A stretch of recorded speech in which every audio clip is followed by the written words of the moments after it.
سلام قدرمنو لیدونکو، زه په پراګ کې یم او موزیم د دا سیمه البته دا مرکزی برخه ده.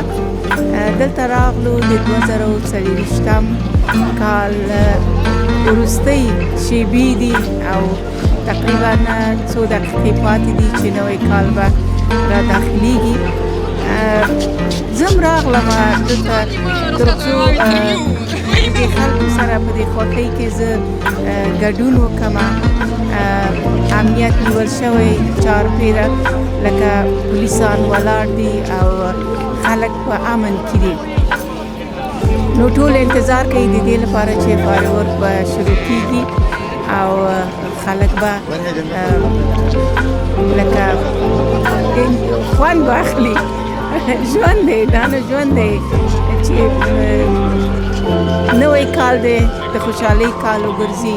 From Germany, and we're gonna celebrate a New Year's Eve here, and we're really excited about it. I'm here with 3 friends, and yeah, we're gonna celebrate it, and we just enjoy our time here.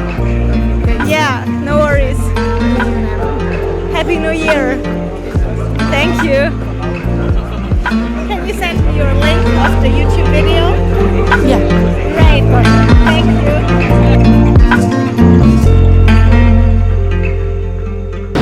دام د جدي مشهور د کرسمس سانتا ده چې دی باره کې به تاسو اورېدلي وي.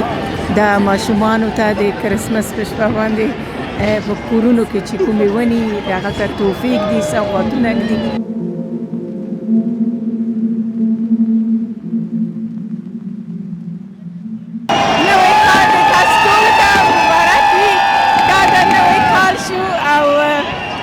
خدای پاک دې د افغانستان ټولې جنکۍ د قید نه وباسي، زموږ ټولې مېرمنې دې د قید نه وویستل شي. نو همدغه د نوي کال په دا نوي شېبې کې همدغه زما دعا ده چې ټولې نجونو باندې خدای پاک همداسې خوشحالي راولي او ازادي دې ټولو په نصیب کړي. بس تاسو ټولو ته د نوي کال مبارک.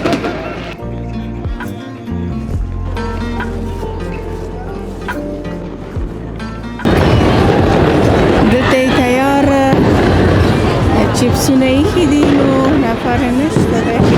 دلته ګرم واین یا سواژک په نوم باندې یادېږي، دوی چکانو ته سواژک وایي. دا لاندې نه ګرمیږي او دا اکثر په دې کرسمس کې او همدارنګه نوي کال کې خلک یې اخلي. ما یې مزه نه ده لیدلې چې څرنګه مزه وکړي، خو بازار گرم دی.